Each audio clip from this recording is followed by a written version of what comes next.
নবী শব্দটা আরবি না ফার্সি বাবা? কথা বলেন। নবী শব্দটা আরবি না ফার্সি? আরবি শব্দ, কুরআন আরবি না? তো নবী শব্দটা হচ্ছে আরবি। এখন আপনি যারা আরবি জানেন বা আরবি ডিকশনারির কিতাব পাওয়া যায় মিসবাহুল লুগাত, আপনি খুলে দেখেন ওই লুগাতের মধ্যে স্পষ্ট লেখা আছে যে নবী শব্দের অর্থ হচ্ছে গায়বের সংবাদদাতা। সুবহানাল্লাহ। নবী শব্দের অর্থই হচ্ছে গায়বের সংবাদদাতা।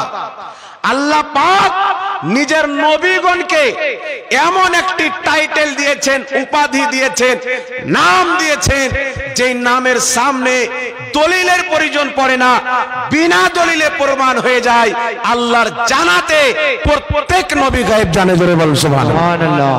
এই আকীদা রাখতে হবে। এখন আপনাদের সম্মুখে এই আকীদা যদি না রাখেন বাবা, ঈমান ধ্বংস হয়ে যাবে। আমার দিকে লক্ষ্য করেন, পবিত্র কুরআন পাকে আল্লাহ বলছেন জমিন এবং আসমানে যা কিছু আছে আল্লাহ ছাড়া কেউ গায়েব জানে না। আল্লাহ পাক বলছেন, হে নবী তুমি বলো, যদি আমি গায়েব জানতাম অনেক কল্যাণ একত্রিত করে নিতাম, এমন কি যে আমি নিজেরও উপকার করতে পারি না। হে নবী তুমি বলো আমি গায়েব জানি না, এই কথা আল্লাহ বলতে বলেছেন। এখন এই আয়াতের মানা কি হবে? উঠান তাফসিরে নাসাফি স্পষ্ট লেখা আছে, অর্থাৎ আল্লাহ বলছেন মাহবুব তুমি এই কথা বলো যে আমি নিজে থেকে গায়েব জানি না। বুঝতে পারছেন কথা? আগে আমার দিকে লক্ষ্য করেন। গায়েব হলো দুই প্রকার। কত প্রকার? একটি হচ্ছে জাতি, একটি হচ্ছে আতাই। জাতির অর্থ হচ্ছে যেটা নিজের করির দাওয়াতে না, আর আতাই মানে হচ্ছে করির জানাতে। বুঝতে পারছেন কথা আমার? একটা জাতি যেটা করির জানাতে না, একটি হচ্ছে আতাই যেটা জানাতে জানা হয়। তো গায়েব হলো দুই প্রকার। আল্লাহ যেখানে বলেছেন আল্লাহ ছাড়া কেউ গায়েব জানে না, ওই গায়েবের অর্থ হলো আতাই, জাতি গায়েব, জাতি নিজস্ব গায়েব। আল্লাহ যে সমস্ত গায়েবের মালিক, আল্লাহকে কি কেউ গায়েব জানিয়েছেন বাবা? কথা বলেন। আল্লাহকে কেউ গায়েব জানিয়েছেন? একটু লক্ষ্য করে শুনবেন। গায়েব হলো দুই প্রকার। একটা হচ্ছে নিজস্ব গায়েব, যেটা করির বলাতে না, করির দেওয়াতে না, করির জানানোতে না। এই রকম গায়েব একমাত্র আল্লাহ জানে, আল্লাহ ছাড়া কেউ জানে না। আমাদের নবী গায়েব জানে, এই ঈমান রাখতে হবে। আমার আপনার নবী আল্লাহর জানাতে গায়েব জানে। জোরে বল সুবহানাল্লাহ। সুবহানাল্লাহ। কিসে গায়েব জানে? আল্লাহর জানাতে। যদি এই কথা কেউ অস্বীকার করে আল্লাহর জানাতে নবী গায়েব জানে না, তার উপরে আল্লাহ কি ফতোয়া দিয়েছেন সেটা শোনাবো। আজকে আমার ফতোয়া শোনাবো না। এখন কোরআন পাক খুলি, আল্লাহ বলছেন জমিন আকাশে যা আছে আল্লাহ ছাড়া কেউ গায়েব জানে না। ঈমানকে মজবুত করেন, আকীদা ঠিক করেন, আল্লাহ ছাড়া কেউ গায়েব জানে না। এই কথাটা সত্যি, কিন্তু আল্লাহ যখন কাউকে জানিয়ে দেয়, কাউকে দিয়ে দেয়, তো আল্লাহর দাওয়াতে, আল্লাহর জানানোতে আল্লাহর নবী গায়েব জানতে পারে। জোরে বলুন সুবহানাল্লাহ। এটা আমি বলছি না, এটা আল্লাহর কুরআন বলছেন। উঠান পবিত্র কুরআন সূরাতুল জিন আয়াত নাম্বার 26 এবং 27। আল্লাহ পাক বলছেন আলিমুল গায়বি ফালা ইযহিরু আলা গায়বিহি আহাদান ইল্লা মান ইরতাদা মির রাসূল। আল্লাহ পাক বলছেন আমি গায়েব জাননে ওয়ালা, আমার গায়েবের প্রতি কাউকে ক্ষমতামান করি না, ইল্লা মান ইরতাদা মির রাসূল, কিন্তু যেই রাসূলের প্রতি আমি রাজি হয়ে যাই ওই রাসূলকে আমার গায়েবের প্রতি ক্ষমতামান করে দিই। বল সুবহানাল্লাহ। সুবহানাল্লাহ। আল্লাহু আকবার। ইয়া রাসূলুল্লাহ। नहीं छोड़ेंगे, नहीं छोड़ेंगे। उठान कुरान सूरतुल जिन आयत नंबर 26-27। আল্লাহ বলছেন আমি গায়েব জাননে ওয়ালা, কাউকে ইলমে গায়েব দান করি না, কিন্তু আমি যেই নবীর প্রতি রাজি হয়ে যাই ওই নবীকে ইলমে গায়েব দান করি। এখন আপনাদেরকে বলতে চাই, যেই নবীর প্রতি আল্লাহ রাজি হয় সেই নবীকে ইলমে গায়েব দান করে। তাহলে আপনারা বলেন আমার আপনার নবীর প্রতি আল্লাহ রাজি আছে না নাই? আছে। আছে না নাই?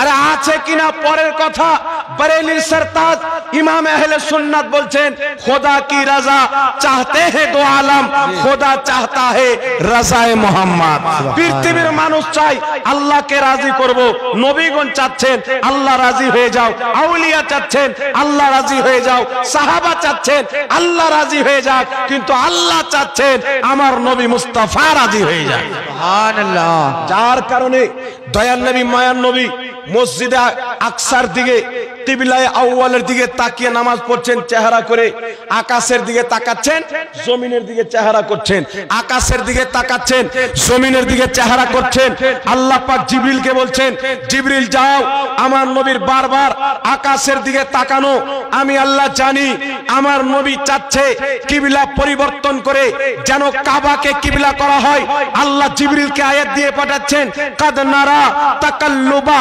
ওয়াজহিকা ফিস সামাই ফালানুওয়াল্লিয়ান্নাকা কিবলাতান তারদাহা আল্লাহ বলছেন মাহবুব তোমাকে রাজি করার জন্য তোমাকে খুশি করার জন্য আমি কিবলা চেঞ্জ করে দিয়েছি বল সুবহানাল্লাহ সুবহানাল্লাহ এখন প্রশ্ন হলো আল্লাহর নামাজ তো কমপ্লিট হতে দিতে তোমার নবী তো নামাজে দাঁড়িয়ে ছিল নামাজ শেষ হয়ে যেত তারপরে নামাজ কাবার দিকে চেহারা করে পড়তো এখান থেকে একটা জিনিস বোঝা যায় আল্লাহ রাসূলকে কত মহব্বত করেন আল্লাহ বলছেন শোন আমার নামাজ পরে হবে আমার মেহবুবের চাহাত আগে হবে আমার নামাজ পরে হবে আমার মেহবুবের চাহাত পরে হবে যার কারণে আল্লাহ বলছেন ওয়ালা সাউফা ইউতিকা রাব্বুকা ফাতারদা মেহবুব অতি শীঘ্রই আমি আপনাকে এত দিব আপনি রাজি হয়ে যাবেন আরে কিয়ামতের ময়দানে আদম চুপচাপ ইব্রাহিম চুপচাপ মুসা ও কালিম চুপচাপ প্রত্যেক নবী চুপচাপ আছেন সকলেই বলছেন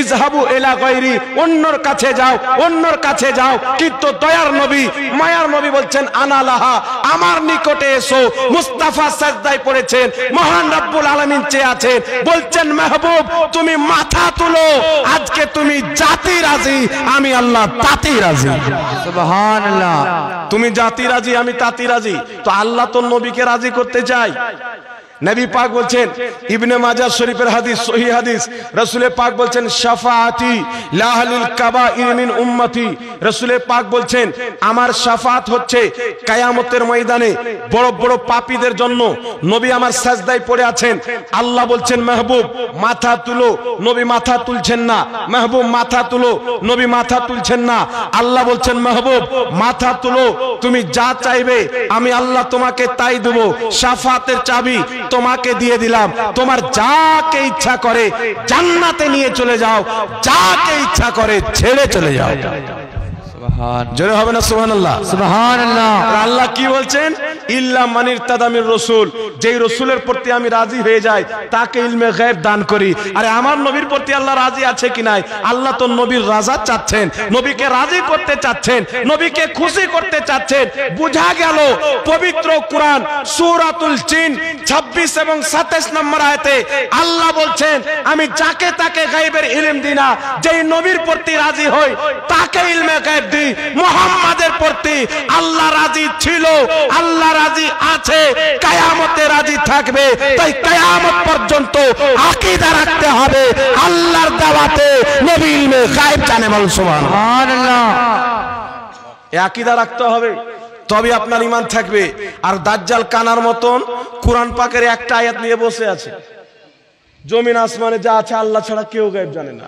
বাকি আয়াতগুলো কে পড়বে বেটা চকলেট তাই আল্লাহ পাক বলেছেন এই কোরআন পড়ে লোক পথভ্রষ্ট হবে এই কোরআন পড়ে লোক হেদায়েত হবে একটা আয়াত পড়ে আকীদা তৈরি করা যাবে না যেখানে আল্লাহ বলেছেন আমি আল্লাহ ছাড়া কেউ গায়ব জানে না মানে আল্লাহর না জানানোতে কেউ জানে না কিন্তু আমার নবী আল্লাহর জানাতে জানে এটাও তো আল্লাহ কোরআনে বলেছেন উঠান পবিত্র কোরআন সূরা আলে ইমরান আয়াত নাম্বার 179 আল্লাহ পাক বলছেন মা কানাল্লাহু লিইতলাকুম আলাল গায়বি ওয়ালাকিন্নাল্লাহা ইয়াসতাবি মির রাসূলিহি মাইয়াশা আল্লাহ বলছেন হে সর্বসাধারণ তোমরা কি এটা মনে করো আমি আল্লাহ যাকে তাকে ইলমে গায়ব দিয়ে দেব না আমি আল্লাহ বেছে নি যেই রাসূলকে চাই ওই রাসূলকে ইলমে গায়েব দান করি। বল সুবহানাল্লাহ।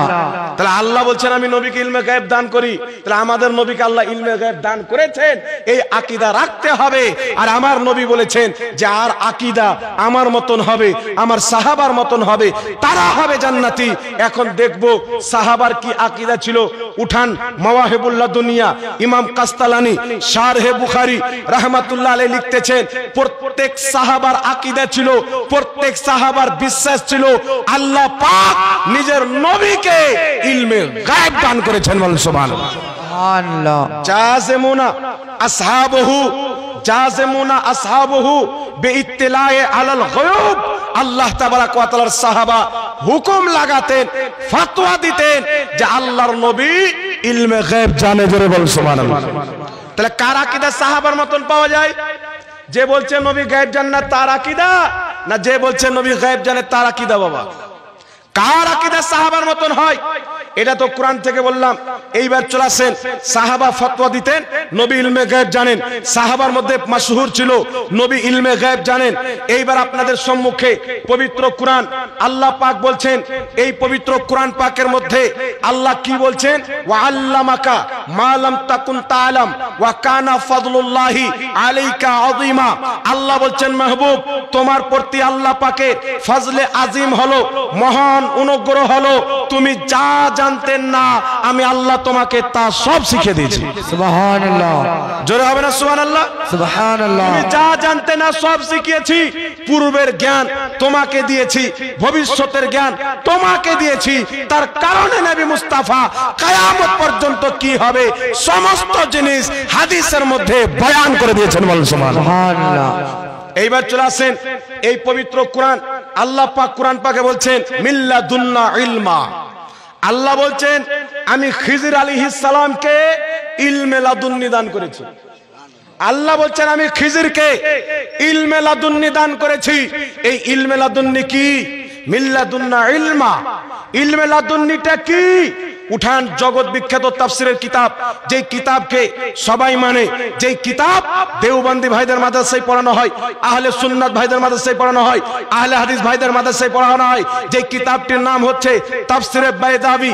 এই তাফসিরে বাইদাবির ওয়াহু মিল্লাদুন্না ইলমা, এই আয়াতের তাফসিরে স্পষ্ট লিখেছেন খিজির আলাইহিস সালামকে আল্লাহ ইলমে লাদুন্নি দিয়েছেন। ওই ইলমটা কি? ইমাম বাইদাবি বলছেন ওটা হচ্ছে ইলমে গায়েব। জোরে বল সুবহানাল্লাহ। ইমাম বাইদাবি বলছেন আল্লাহ ওটা ইলমে গায়েব তাকে দান করেছেন। তো খিজির আলাইহিস সালাম যিনাকে কেউ বলছেন নবী ছিলেন, কেউ বলছেন ওলি ছিলেন, তাহলে এই রকম একজন ব্যক্তি যিনাকে অনেকেই নবী বলেছেন, অনেকেই ওলি বলেছেন, উনি যদি উনাকে যদি আল্লাহ ইলমে গায়েব দেয় তাহলে যেই নবীকে সবাই নবী মানে, আদমও নবী মেনেছেন, ইব্রাহিমও নবী মেনেছেন, মুসা ও ইউসুফও নবী মেনেছেন। আরে প্রত্যেক নবী, প্রত্যেক আউলিয়া যেই মুহাম্মদ রাসূলুল্লাহকে নবী মেনেছেন, যদি খিজির আলাইহিস সালাম ইলমে গায়েব জানে আল্লাহর জানাতে মুহাম্মদ রাসূলুল্লাহ তিনার চাইতে বেশি গায়েব জানে। বল সুবহানাল্লাহ। এইবার চলে আসেন বিরাদর ইসলাম, আপনাদের সম্মুখে আমি এবার হাদিস থেকে দলিল দেবো। কোরআন পাক তো দিলাম, হাদিস থেকে দলিল দেবো। পুরা কোরআন নবী পাকের জ্ঞানে ভরা। একটা দলিল কোরআন থেকে দিয়ে দিই। আল্লাহ পাক বলছেন এই কোরআনে এমন কোন শুকনো জায়গা নাই, এমন কোন ভিজা জায়গা নাই যার বয়ান এই কোরআন পাকে নাই। এমন কোন ইলম নাই যার জ্ঞান কোরআনে নাই, এমন কোন বিদ্যা নাই, বিজ্ঞান কোরআনে, ডক্টরি কোরআনে, সায়েন্টিফিক কোরআনে, আপনার আদাদের ইলম কোরআনে, নোহের ইলম কোরআনে, সারফের ইলম কোরআনে, মান্তিকের ইলম কোরআনে, ফিকহের ইলম কোরআনে, উসুলের ইলম কোরআনে, সারা পৃথিবীর জ্ঞান আল্লাহ একটা কোরআন পাকের মধ্যে ভরে দিয়েছে। জোরে বল সুবহানাল্লাহ। যা হয়েছে কোরআন পাকে পাবেন। আচ্ছা বলেন তো বাবা, আদম নবীর ঘটনা কোরআনে আছে না নাই? ফিরাউনের ঘটনা আছে না নাই? দাজ্জালের ঘটনা কোরআনে আছে না নাই? জোরে বলে। কিয়ামতের আলামত কুরআন পাকে আছে না নাই? এই একটু আমার দিকে লক্ষ্য করেন, মিস করিয়েন না বাবা, আমার দিকে লক্ষ্য করেন। প্রত্যেকটা ইলম, ভবিষ্যতের জ্ঞান কুরআন পাকে, আপনার অতীর জ্ঞান কুরআন পাকে, বর্তমানের জ্ঞান কুরআন পাকে। এখন আল্লাহ কি বলছেন? আর রহমান আল্লামাল কুরআন। আল্লাহ বলছেন আমি রহমান আমার নবীকে কুরআন শিখিয়েছি। সুবহানাল্লাহ। কিছু দাজ্জাল কানা আছে, বলছে আমরা হাদিসওয়ালা, আর বলছে জিবরিল নবীকে কোরআন শিখিয়েছে। নবীর শিক্ষক জিবরিল, কিন্তু এখনই প্রমাণ করব নবীর শিক্ষক জিবরিল না, নবীর খাদিমের নাম জিবরিল। আল্লাহ বলছেন আর রহমান আল কুরআন। আল্লাহ বলছেন আমি রহমান আমার নবীকে কোরআন শিক্ষা দিয়েছি। রহমানকে জিবরিল না আল্লাহ? জোরে বলেন। আল্লাহ বলছেন আমার নবীকে আমি কোরআন শিক্ষা দিয়েছি। তাহলে বুঝতে হবে কোন ব্যক্তি যদি বলে জিবরিল নবীকে কোরআন শিখিয়েছেন, তার আকীদা কোরআনের বিপক্ষে, আল্লাহর দেওয়া আকীদার বিপক্ষে। আর যার আকীদা হবে নবীর শিক্ষক একমাত্র আল্লাহ, তার আকীদা হলো কোরআনের পক্ষে। তাহলে কোরআনের পক্ষে হলে হক আকীদার লোক না বিপক্ষে হলে? পক্ষে যারা থাকবে তারা হবে হকপন্থী লোক। এইবার চলে আসেন, আল্লাহ বলছেন আমি রহমান আমার নবীকে কোরআনের শিক্ষা দিয়েছি। খলাকল ইনসান, মানবতার জান মুহাম্মদকে সৃষ্টি করেছি সূরা রহমানের মধ্যে। তারপরে আল্লাহ বলছেন আল্লামাহুল বায়ান, এবং আমি আমার নবীকে বয়ান শিখিয়েছি। বয়ান মানে কি বক্তব্য? বয়ান মানে কি কথাবার্তা? বয়ান মানে কি বয়ান করা? না, এই বয়ানের তাফসীর আমি করব না, মুফাসসিরিন অতীতে করে দিয়েছেন। উঠান তাফসীরে খাজিন, ইমাম খাজিন রাহমাতুল্লাহ আলাইহি বায়ান শব্দের অর্থ কি করছেন? তিনি বলছেন আল বায়ান, এই বায়ানের অর্থ হলো ইয়ানি আলিমে মা কানা ওয়া মা ইয়াকুন। ইমাম খাজিন বলছেন বায়ানের অর্থ হলো আল্লাহ পাক নবী পাককে মা কানা ওয়া মা ইয়াকুন, যা হয়েছে যা কিছু হবে এই সমস্ত জিনিসের আলিম বানিয়ে দিয়েছেন। জোরে বলেন সুবহানাল্লাহ। তাহলে নবী গায়েব জানে কি জানে না? আরে যা হয়ে গেছে সব গায়েব কি গায়েব না? যা হবে গায়েব কি গায়েব না? তাহলে আল্লাহ বলছেন যা হয়েছে যা হবে আমি নবীকে সব শিক্ষা দিয়েছি। তার কারণে উঠান বুখারী শরীফের মধ্যে হাদিস, আমার আপনার নবী, দয়ার নবী, মায়ার নবী, আল্লাহ তাবারাক ওয়া তাআলার হাবিব একদিন ফজরের নামাজ আদায় করলেন। ফজরের নামাজ আদায় করার পর মিম্বারে দাঁড়ালেন, বক্তব্য আরম্ভ করলেন। জোহরের টাইম হয়ে গেল, নবী আমার জোহরের নামাজ আদায় করলেন। মিম্বার থেকে নেমে আবার মিম্বারে চাপলেন, বক্তব্য আরম্ভ করলেন। আসরের টাইম হয়ে গেল, আবার নেমে আসরের নামাজ পড়লেন, আবার মেম্বারে চেপে বক্তব্য দিতে লাগলেন। রাত্রি হয়ে গেল, সাহাবায়ে কেরাম বলছেন নবী পাক এত লম্বা বয়ান করলেন, এত লম্বা বয়ান করলেন। বুখারীর শব্দ বাদইল খালক, সৃষ্টির সূচনা থেকে নিয়ে, প্রথম সৃষ্টি থেকে নিয়ে কিয়ামত হওয়া পর্যন্ত, কিয়ামত হয়ে হিসাব নিকাশ হওয়া পর্যন্ত, হিসাব নিকাশ হয়ে শেষ জান্নাতি জান্নাতে, শেষ জাহান্নামী জাহান্নামে যাওয়া পর্যন্ত, প্রথম সৃষ্টি থেকে নিয়ে কিয়ামত পর্যন্ত, কিয়ামত থেকে নিয়ে হিসাব নিকাশ পর্যন্ত, হিসাব নিকাশ থেকে নিয়ে শেষ জান্নাতি জান্নাতে, শেষ জাহান্নামী জাহান্নামে যাওয়া পর্যন্ত মুহাম্মদ রাসূলুল্লাহ সমস্ত জ্ঞান আমাদের সামনে বয়ান করে দিয়েছেন। বল সুবহানাল্লাহ, সুবহানাল্লাহ, আল্লাহু আকবার, ইয়া রাসূলুল্লাহ। এরপরেও কেউ যদি বলেন নবী গায়েব জানে না, তাহলে এর চাইতে দাজ্জাল কানা কে থাকবে? এরপরেও কেউ যদি বলেন নবী গায়েব জানে না, এটা তার কপালের বেড় আছে, ইমানের ক্ষতি আছে, শয়তানের গোলাম হয়ে আছে। শুধু তাই নয়, একটি কথা মনে রাখবেন, আল্লাহ পাক পবিত্র কোরআনে বলেছেন বৃষ্টি কবে হবে আল্লাহ ছাড়া কেউ জানে না। মায়ের পেটের ছেলে না মেয়ে আল্লাহ ছাড়া কেউ জানে না। গায়বের খবর আল্লাহ ছাড়া কেউ জানে না।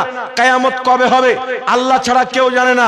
কে কোথায় মরবে আল্লাহ ছাড়া কেউ জানে না। তাহলে বলেন তো বাবা, এখন যে মায়ের পেটের ছেলে না মেয়ে ডক্টর বলতে পারে কি পারে না? জোরে বলেন। এটা ব্যান করে দেওয়া হয়েছে কিছুদিন পূর্বে। 100% ডক্টর ঠিকই বলে দিত তোমার মেয়ে হবে, তোমার ছেলে হবে। এবার অনেক মেয়েকে ধ্বংস করে দেওয়া হতো পেটের ভিতরে, তার কারণে সরকার থেকে এটা ব্যান করা হয়েছে। বুঝতে পারছেন কথা আমার বাবা? জি। তাহলে আল্লাহ বলছে মায়ের পেটের ছেলে না মেয়ে আল্লাহ ছাড়া কেউ জানে না। আর ডক্টর জেনে গেল, তার কোরআন কি মিথ্যা হবে? কোরআন মিথ্যা হবে না। আল্লাহ বলছেন আমি না জানা পর্যন্ত আমি ছাড়া কেউ জানে না। ডক্টরকে জানার সিস্টেম করে দিলাম, আমি তাকে নলেজ দিলাম, অস্ত্র তৈরি করলো, মেশিন তৈরি করলো, যার মাধ্যমে মায়ের পেটে ছেলে না মেয়ে জেনে গেল। কিন্তু মুহাম্মদ রাসূলুল্লাহকে দুনিয়ার শ্রেষ্ঠ মেশিন আল্লাহ যে দান করেছিলেন, যার নাম হচ্ছে মুজিজা। আর আমার আপনার নবী ইলমে গায়েব জানতেন, এটা আল্লাহর দেওয়া সব চাইতে বড় ফজল, যেটা নবীর মুজিজা। জোরে বলেন সুবহানাল্লাহ।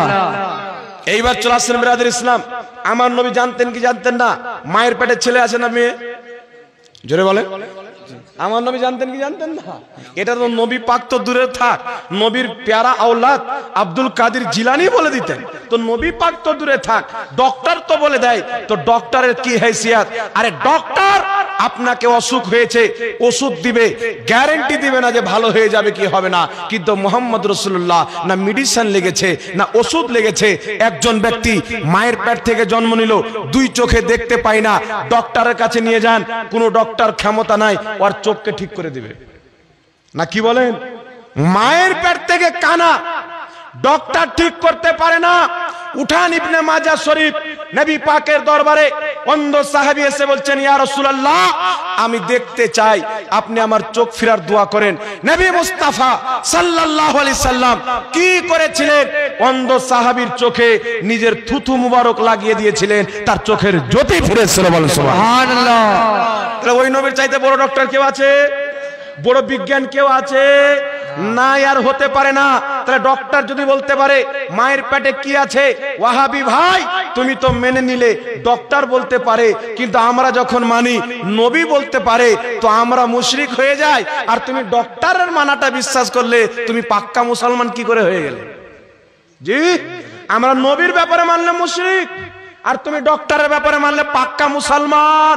এর মানে তুমি ডক্টরের কলমা পড়েছো, মুস্তাফার কলমা পড়নি। এটা তোমার আমার মুকাদ্দারের ব্যাপার। ডক্টর তোমাকে পছন্দ, তুমি ডক্টরের গুণগান করো। মুহাম্মদ রাসূলুল্লাহ মুসলমানকে পছন্দ, তারা মুহাম্মাদের গোলামি করবে। বলেন সুবহানাল্লাহ। এইবার চলে আসেন বিরাদর ইসলাম, মায়ের পেটে ছেলে নামে নবী জানে। এইবার চলে আসেন, বৃষ্টি কবে হবে নবী জানে কি জানে না? বুখারী শরীফের হাদিস। আমি একটা কথা বলে দিই, এখন বর্তমানে বিজ্ঞান বলছে কালকে বৃষ্টি হবে, হয় কি হয় না? অনেকবার তাদের কথা ঠিক হয় কি হয় না? তো এটা একটা বুঝার জন্য বাবা অল্প দিমাগ লাগবে, বেশি দিমাগের লোক বুঝতে পারবে না। হালকা দিমাগ লাগবে আর মোহাব্বত বেশি লাগবে। তাহলে বলেন তো বাবা, বিজ্ঞান বলছে আপনাদের ঔরঙ্গাবাদ থেকে নিয়ে ফারাক্কা অবধি বিশাল ঝড় চালু হবে কালকে 2টার সময়। 12টার পূর্বে যত বাচ্চা কাচ্চা আছে সবাই নিয়ে ঘরে ঢুকে যেও। আর দেখা যাচ্ছে ঠিকই মানে চালু ঝড়। এরকম হয় কি হয় না বাবা? 3 দিন বৃষ্টি হবে, দেখা যাচ্ছে 3 দিনই বৃষ্টি হলো। তাহলে ডাক্তার যদি বলে দেয়, বিজ্ঞান যদি বলে দেয়, এটা কি প্রশ্ন যে নবী বলতে পারে না? এটা বেঈমান থাকা ছাড়া কেউ করতে পারে না। যার ঈমান আছে প্রশ্ন করবে না, যার ঈমান আছে সে তো বলবে নবী জানে কি জানে না, থাক, আমার নবী হাত যখনই তুলে দেবে বৃষ্টি তখনই হয়ে যাবে। সুবহানাল্লাহ। আল্লাহ যদি বলে আল্লাহ, নবী যদি বলে আল্লাহ তুমি বৃষ্টি দাও, 1 সেকেন্ড টাইম লাগবে না। আর বলছেন নবী জানে না বৃষ্টি কবে হবে। তো আল্লাহ বলছেন আল্লাহ ছাড়া কেউ জানে না, আল্লাহ যতক্ষণ না জানাবে। কিন্তু এটা আল্লাহর দয়া, তিনি আমাদের নবীকে জানিয়ে দিয়েছেন। তাই আল্লাহ বলছেন ওয়াল্লামাকা মা লাম তাকুন তাআলাম, তুমি যা যা জানতে না আমি আল্লাহ তোমাকে সব শিখিয়ে দিয়েছি। সুবহানাল্লাহ। এইবার চলে আসেন বিরাদর ইসলাম, কে কোথায় মরবে আল্লাহ ছাড়া কেউ জানে না, কিন্তু আল্লাহর জানাতে আমাদের নবী জানে কি জানে না? মালকুল মউত জানে কি জানে না? জি, মালকুল মউত জানে। যদি না জানতে পারে তাহলে এই হুজুরের আত্মা কবজ করতে হবে কি করে আসে? আমার আত্মা কবজ করতে হবে কি করে আসে? ঔরঙ্গাবাদের একটা লোকের মওত আসছে, মালকুল মউত হাজির কি করে হয়ে যায়? এর মানে মালকুল মউতকে আল্লাহ জানিয়ে দিয়েছেন না? কি বলেন? কে কোন টাইমে মরবে, কখন মরবে, কোথায় মরবে, কোন অবস্থায় মরবে, আল্লাহ মালকুল মউতকে জানিয়ে দিয়েছেন। আর শুনেন, আহলে সুন্নাত ওয়াল জামাতের আকীদা কি? মালায়েকার ইলম, আম্বিয়ায়ে কেরামের ইলম, জিন্নাতের ইলম, আলিমদের ইলম, বিজ্ঞানের ইলম, পৃথিবীর জ্ঞানকে এক পাল্লাতে রাখো, মুস্তাফার জ্ঞানকে আরেক পাল্লাতে রাখো। নবী পাকের জ্ঞানের সামনে সমস্ত আম্বিয়ার জ্ঞান, মালায়েকার জ্ঞান, পৃথিবীর জ্ঞান একটি সমুদ্রের সামনে এক ফোঁটা চিড়িয়ার চোচের পানির সমতুল্য হতে পারে না। বলেন সুবহানাল্লাহ। বুঝতে পেরেছেন আমাদের নবী কত জ্ঞানী? আমাদের নবীকে জ্ঞান যদি 7 সমুদ্র মানেন, নবী পাকের জ্ঞানের সামনে পৃথিবীর সৃষ্টির জ্ঞান, আল্লাহর জ্ঞানের তো তুলনাই নাই, নাকি বলেন? জি, সৃষ্টির জ্ঞান, নবীর জ্ঞান 7 সমুদ্র, নবীর জ্ঞানের সামনে সৃষ্টির জ্ঞান চিড়িয়ার চোচে এক ফোঁটা পানি নাই, অতটুকু নাই। তাহলে আমার নবী কে কোথায় মরবে, জানে কি জানে না? হাদিসটি মুসলিম শরীফের মধ্যে, বদরের যুদ্ধ সংগঠিত হবে, দয়ার নবী মায়ার নবী যুদ্ধের ময়দানে গিয়েছেন, আল্লাহর নবী ডাক টানছেন আর বলছেন, হাজা মাসরাও ফালানিন, এখানে উমুক মরবে, হাজা মাসরাও ফালানিন, এখানে উমুক মরবে, হাজা মাসরাও ফালানিন, এখানে উমুক মরবে। নবী পাক সাল্লাল্লাহু আলাইহি ওয়াসাল্লাম ডাক টেনে নাম উল্লেখ করে বলে দিলেন। সাহাবায়ে কেরাম বলছেন, যুদ্ধ কমপ্লিট হলো, যুদ্ধ হওয়ার পরে আমরা ওই ময়দানে উপস্থিত হয়ে দেখলাম, আল্লাহর কসম, যেখানে নবী মুস্তাফা যার নাম উল্লেখ করেছিল সে সেখানেই মরেছিল, এক চুলি দিক ওদিক ছিল না। জোরে বলেন সুবহানাল্লাহ। তাই নবী জানে না বাবা কে কোথায় মরবে? এই জোরে বলেন, জানে কি জানে না? শুধু তাই নয়, আর দুটো হাদিস শুনিয়ে এই চ্যাপ্টারটা শেষ করে অন্য চ্যাপ্টারে যাব, যেহেতু প্রত্যেক দিন আসা হবে না বাবু, তাই ইচ্ছা অনেক কিছু বলার প্রয়োজন আছে। দুটো হাদিস শুনিয়ে দিচ্ছি। একটি হাদিস শুনেন, আমার আপনার নবী একজন ব্যক্তিকে বললেন, তুমি ওরকম, তুমি ধরকম, তুমি ওরকম ওরকম, আর কয়েকটি আইব আমার নবী গনিয়ে দিলেন। ওয়ালিদ বিন মুগীরা, নবী পাক সাল্লাল্লাহু আলাইহি ওয়াসাল্লাম বলেন, তুমি মিথ্যুক, সমাজে তোমার কোনো ইজ্জত নাই, তুমি চুগলি করে বেড়াও, বিভিন্ন কথা বললেন, তুমি জেনাখোর, সবটা সে অ্যাকসেপ্ট করে নিল। শেষের দিকে আমার নবী বললেন যে, তুমি যাকে, তোমার আম্মার যার সাথে বিয়ে হয়েছে ওটা তোমার বাবা না, তোমার বাপ হচ্ছে একটা রাখাল। এর টেনশন চেপে গেল, তালোয়ার বের করে ঘাড়ে নিয়ে, তালোয়ার বের করে মায়ের কাছে চলে গেল, মায়ের ঘাড়ে তালোয়ার রেখে বলছে, মা আমি নাকি রাখালের সন্তান। মা বলছে, এই কথা কেন বলছিস? বলছে, মুহাম্মদ রাসূলুল্লাহ বলেছেন। সুবহানাল্লাহ বলেন। সুবহানাল্লাহ। বলে, সত্য কথা বলো না, তোমার গর্দান মেরে দেবো। মা বলছে, মুহাম্মদ রাসূলুল্লাহ কোনোদিন মিথ্যা বলে না, তোমার বাপ অনেক বড় লোক, টাকা পয়সা অনেক, তার সন্তান হওয়ার ক্ষমতা তার মধ্যে নাই, তার সন্তান বাচ্চা হবে না, তার এত ধন সম্পদ কে খাবে? তাই আমি রাখালের সাথে জেনা করে তোকে জন্ম দিয়েছি। তার নবী কি করে জানলেন? একটা মহিলা একটা পরপুরুষের সঙ্গে নাউজুবিল্লাহ জেনা যদি করে, এটা তো গুপ্ত খবর, ঠিক না? ঠিক। তাহলে আমার নবী কি করে জানলেন? এত গুপ্ত গায়বের খবর যদি মুস্তাফা জানে, এর পরেও কেউ যদি বলে নবী গায়ব জানে না, তার কপাল পুরা নাই তো কি বলবেন আপনি? জি, কায় কোথায় জন্ম নিবে, আরে কে কার রক্তে জন্ম মুস্তাফা সেটাও জানে, কে হালাল জাদা কে হারাম জাদা মুস্তাফা সেটাও জানে। আর শুধু তাই নয়, সব চাইতে বড় গায়ব মহান রব্বুল আলামিনকে যিনি মাথার চোখে দেখেছেন, তার নাম হচ্ছে মুহাম্মদ রাসূলুল্লাহ। সুবহানাল্লাহ। উঠান মুসনাদ আহমদের মধ্যে হাদিস, তিরমিজি শরীফের মধ্যে হাদিস, যে হাদিসকে ইমাম নববী সহিহ বলেছেন, যে হাদিসকে ইমাম কাজী আয়াজ সহিহ বলেছেন, যে হাদিসকে ইমাম আহমদ নিজেই সহিহ মানতেন। রাসূল পাককে জিজ্ঞাসা করা হলো, হুজুর আপনি কি আল্লাহকে দেখেছেন? নবী পাক বললেন, রাআইতু রাব্বি আযজা ওয়া জাল্লা, আমি আমার আল্লাহকে দেখেছি, আমি আমার আল্লাহকে দেখেছি। আরেক জায়গায় নবী বলেছেন, আমি আমার মাথার চোখে আল্লাহকে দেখেছি। তাই ইমাম কাজী আয়াজ শেফা শরীফের মধ্যে লিখেছেন, নবী পাক আল্লাহকে মাথার চোখে দেখেছেন। জোরে হবে না সুবহানাল্লাহ? সুবহানাল্লাহ। নবী বলছেন মাথার চোখে দেখেছেন। এখানে একটা মাসলা ক্লিয়ার করে দি বাবা। আম্মা জান আয়েশা বলছেন, হাদিসটি বুখারীর মধ্যে, এই যুবক ভাইরা তোমরা ভালো করে শুনো। মা আয়েশা বলছেন, বুখারী শরীফের হাদিস, যেই ব্যক্তি বলবে নবী আল্লাহকে দেখেছেন সেই ব্যক্তি মিথ্যাবাদী, যেই ব্যক্তি বলবে নবী গায়েব জানে সেই ব্যক্তি মিথ্যাবাদী। কিন্তু প্রমাণ হলো কিনা নবী গায়েব জানে? তাহলে মা আয়েশা কেন বললেন? মা আয়েশার বক্তব্য এটা, যে বলবে আল্লাহর না দেওয়াতে নবী গায়েব জানে ও মিথ্যাবাদী। একটা মাসলা ক্লিয়ার। দ্বিতীয় মাসলা হচ্ছে, যে বলবে নবী আল্লাহকে দেখেছে সে মিথ্যাবাদী। তাহলে এর জবাব কি হবে? এর জবাব মৌলভী জাহাঙ্গীর দুপাতা পড়নেওয়ালা দিবে না, এর জবাব ইমাম কাজী আয়াজ রাহমাতুল্লাহ আলাইহি, বিশ্ববিখ্যাত ফকিহ ইমাম, বড় মুহাদ্দিস, তিনি নিজের কিতাব আশ-শিফা শরীফের মধ্যে লিখেছেন। কি লিখেছেন? আম্মা জান আয়েশার কথা গ্রহণ করা যাবে না, কারণ ওই সময়তে মা আয়েশা অনেক কম বয়সের ছিলেন। উনার কানে নবী আল্লাহকে দেখেছেন এই হাদিস পৌঁছায়নি, তাই উনি এই কথা বলেছেন। ইমাম নববী একই বক্তব্য দিয়েছেন। এইবার বলেন বিরাদির ইসলাম, আর একটা কথা বলি, মা ঈসা বলছেন নবী আল্লাহকে দেখেননি, নবী বলছেন আমি আল্লাহকে দেখেছি। তাহলে মা ঈসার কথাটা বেশি গ্রহণযোগ্য না আমাদের নবীর কথা বেশি গ্রহণযোগ্য? জোরে বলেন। তাহলে কোন সাহাবীর কথা যদি নবীর কথার বিপক্ষে হয়, মুহাদ্দিসিনে কেরাম ঐক্যমত, সাহাবার কথা রেখে দিতে হবে, নবীর কথা মানতে হবে। আম্মা ঈসা হচ্ছেন সাহাবিয়া উম্মাহাতুল মুমিনিন, আর মুহাম্মদ রাসূলুল্লাহ হচ্ছে আল্লাহর নবী।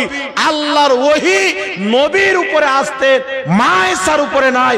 তাই মা ঈসার কথা নবীর বিপক্ষে গেছেন, মা ঈসার কথা রেখে দিতে হবে, মুহাম্মদ রাসূলুল্লাহর কথা মেনে নিতে হবে। সুবহানাল্লাহ। তাই নবী বলছেন রাআইতু রাব্বি আযজা ওয়া জাল্লা, আমি আমার আল্লাহকে মাথার চোখে দেখেছি। আর তাফসীরের কিতাবের মধ্যে লেখা আছে আল্লাহু গায়বুন মিনাল আবসার, আল্লাহ প্রত্যেক দৃষ্টি থেকে গায়েব। আসমানকে দেখা সহজ, চাঁদকে দেখা সহজ, জান্নাতকে দেখা সহজ, জাহান্নামকে দেখা সহজ। কোন কাফির কুফর করে মারাছে জাহান্নাম দেখতে পাবে, কারণ নবী বলছেন যখন কাফির মারা যায় তার কবর জাহান্নামের টুকরা হয়ে যায়। নবী বলছেন যখন মুমিন মারা যায় তার কবর জান্নাতের টুকরা হয়ে যায়। তাই বিজ্ঞান চাঁদকে দেখেছেন, তারকাকে দেখা সম্ভব, আকাশকে দেখা সম্ভব। আল্লাহ এমন মহান গায়েব, সব চাইতে বড় গায়েব, আল্লাহকে দেখা সহজ নয়। কিন্তু মুহাম্মদ রাসূলুল্লাহ আল্লাহকে দেখেছেন। তাই বরেলির সরতাজ আলা হযরত বলছেন আর কোই গায়েব क्या तुमसे निहा हो भला, जब ना खुदा ही छुपा तुम पे करो रो दो। सुभानाल्लाह सुभानाल्लाह। আমাদের ইমাম বলছেন যে আর কোন গায়েব লুকিয়ে থাকতে পারে? যখন আল্লাহই নবীর দৃষ্টি থেকে লুকিয়ে নেই তো আর কি থাকতে পারে? জোরে হবে না সুবহানাল্লাহ সুবহানাল্লাহ। জি, তাই নবী পাক সাল্লাল্লাহু আলাইহি ওয়াসাল্লামকে আল্লাহ অসংখ্য গায়েবের ভান্ডার দিয়েছেন। একটি কথা বলি, নবী আছেন মদিনাতে, আমাদেরকে পর্যন্ত দেখতে পাচ্ছে। হাদিস দলিল হচ্ছে বুখারী শরীফ, দলিলটা দিয়ে দেবো বাবা। বুখারী শরীফের হাদিস, নবী পাক সাল্লাল্লাহু আলাইহি ওয়াসাল্লাম সাহাবাকে সঙ্গে নিয়ে উহুদের শহীদগণের মাজার জিয়ারত করতে গেলেন। এখন কিছু লোক বলে না যে তিনটি জায়গা ব্যতীত অন্য কোথাও সাফার করে যাওয়া হারাম, কোন মাজার জিয়ারত করতে সাফার করে যাওয়া হারাম। দলিল কি? ওই যে তিনটি জায়গা, নবী বলেছেন তিনটি জায়গা ছাড়া অন্য কোথাও সাফার করে যাওয়া যাবে না। কিন্তু ও তিনটি জায়গা কি বাবা জানেন? মসজিদে আকসা, মসজিদে নববী, কাবা ঘর। এই তিনটি হচ্ছে মসজিদ। কেউ যদি মনে করে আওরঙ্গাবাদ থেকে আমি দিল্লির জামা মসজিদে গিয়ে নামাজ পড়বো, বেশি নাকি মিলবে, এই নিয়েতে যাওয়া হারাম। আর দাজ্জাল কানা ফিট করছে মাজারের উপরে। কোন কোম্পানির গাঁজা খায় চিন্তা করছে?